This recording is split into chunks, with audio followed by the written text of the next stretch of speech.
Growing up, my favorite superhero was Spider-Man, and I'm sure you all have heard Uncle Ben's timeless line, with great power comes great responsibility.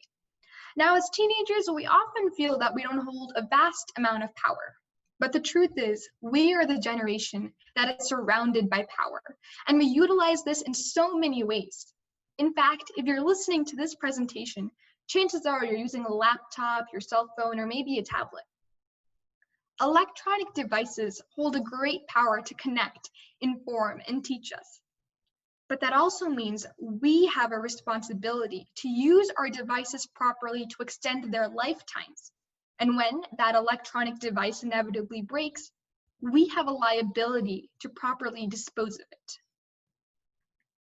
Hello, my name is Nayana Celine Xavier. I'm a rising junior at Chancellery High School in Northern Virginia, and I'm so excited to be here with you today.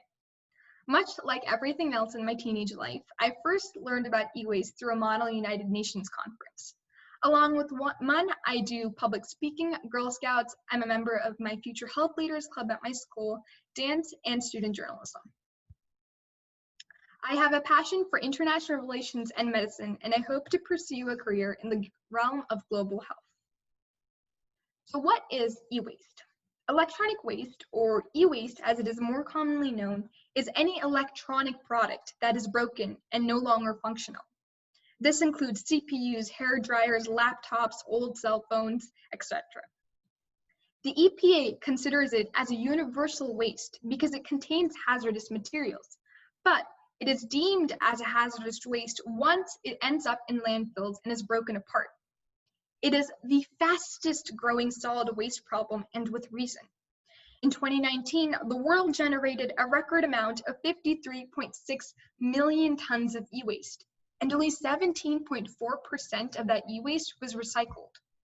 Unfortunately, not much is known about the remaining 82.6% of e-waste, according to the World Economic Forum. Keep in mind that there are more cell phones than human beings in the world. Mobile devices grow at a rate 5 times faster than the human population. So why is e-waste valuable? Electronic devices contain rare metals such as gold and indium. Your cell phone is a literal gold mine. The EPA has stated, quote, 1 metric ton of circuit boards can contain 40 to 800 times the amount of gold and 30 to 40 times the amount of copper mined from 1 metric ton of ore in the United States. There are several issues aligned with the improper disposal of e-waste, but perhaps the most pertinent of them all is that e-waste continues to be smuggled to third world countries and then improperly disposed of. Most often, a high-income country will ship their e-waste to a third world country with lax e-waste regulations, under the guise that the e-waste is reusable and can be used for resale purposes. E-waste is difficult to recycle, but when done properly, it can reap numerous benefits. The e-waste then ends up in dumps or is burnt up, and scavengers dig through piles of e-waste to find copper wires and motherboards. For many people, reselling e-waste is their main source of income, but they're forced to trade their health to make a living. The health risks associated with e-waste are numerous. E-waste releases toxic chemicals such as lead, cadmium, and mercury. Children and adults who live near e-waste dumps or work in them without the proper protection equipment are exposed to various toxic chemicals. If you look at the picture to the right of the screen, a child is sitting in an e-waste dump in Glohea, China, which is often referred to as the e-waste capital of the world. In fact, children from Glohea, China were reported to have elevated blood lead levels. Children living in e-waste surrounded areas are at a much higher risk of elevated blood lead levels than adults.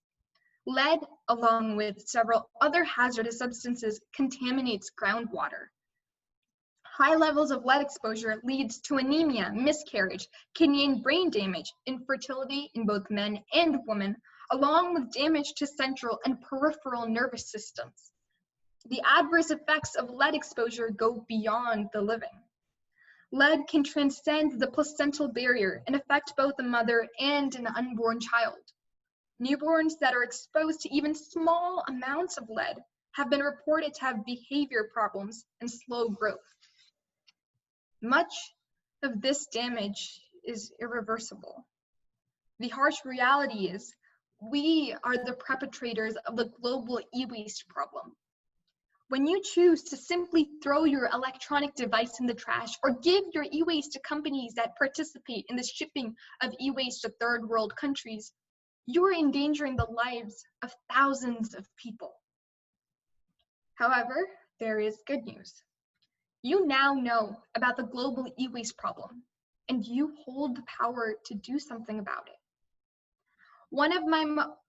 2 years ago, I launched the End E-Waste campaign in an effort to educate my community about e-waste and the proper disposal of it. A successful event that I conducted was called an e-waste drive. I went around my neighborhood knocking on every door and informing my neighbors that I would be collecting e-waste and soundly recycling it. The picture on the right is from the e-waste drive.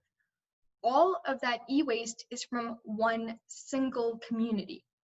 Imagine how much e-waste resides in each of our communities and the impact we could have if we all came together and conducted e-waste drives at least once a year. I encourage you all to identify e-waste recycling centers near your homes and to tell your neighbors about them. I'm currently working on strengthening Virginia's e-waste laws, considering the fact that Virginia's e-waste laws have not been updated since 2008. If you're interested in joining the End E-Waste campaign, please do not hesitate to contact me through my email at nayana.celine or Instagram. And here are my citations. I would just like to thank my community, my family, my Girl Scouts troop leader, Ms. Ellie Vargas, and my Girl Scout sisters, Ratika Venkatesh and Jessica Verbel, for helping me set up my first e-waste drive. You all hold the power to do something about this issue, and I hope you took something away from this presentation. Thank you.